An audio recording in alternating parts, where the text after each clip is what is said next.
hansah tak ibadah ba Allah Subhanahu wa taala apabila perkara bersucinya hana tuntas.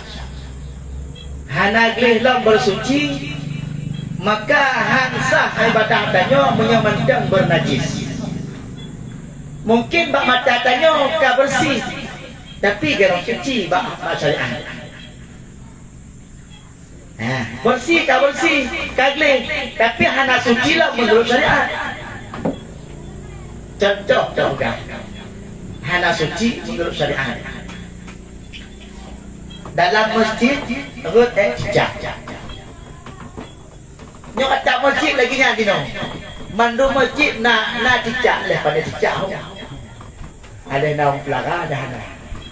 Penting na cicak. Kata masjid. Digedi dah pedang yang baru.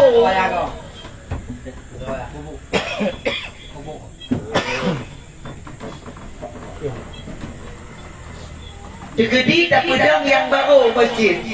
Bak tengah belang, bak tengah lapangan, hana tok jangkau tapi cicak nacik tengah masjid. Bak tengah belangnya. Lewat dah kejak lepas ni kana cicak.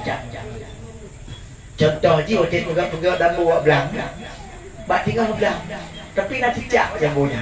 Fajar kejak, hotel kejak. Ngan kanau. Artinya apa? Cicaknya bantabohnya na. Maka ketika itu lah masjid nyo najis.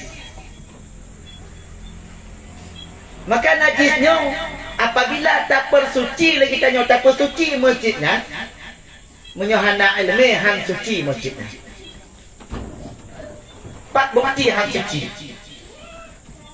Bukti hang suci dalam kitab dipegang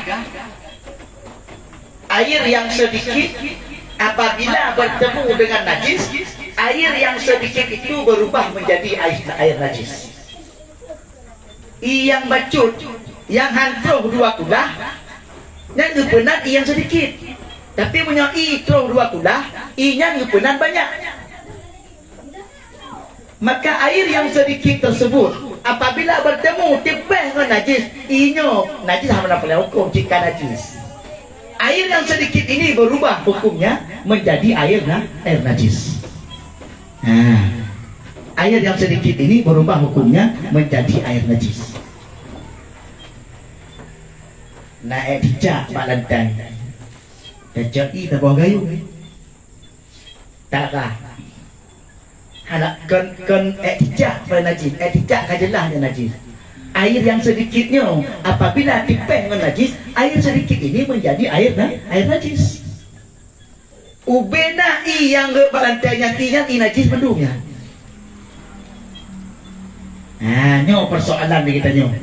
Maki bancara menyoba deh mangga. Tapi beli. Mengalir yang najis kok yuyuk nak ibahu lo. Yang najis penuh kok dia julak yang baru. Nya kasucinya. Mau punya lantai. Yang sedikitnya ketika mompak dengan najis, pak mentang hukum ini sedikit apabila bertemu dengan najis, hukumnya itu pasti air bernajis. Nah kajelasnya.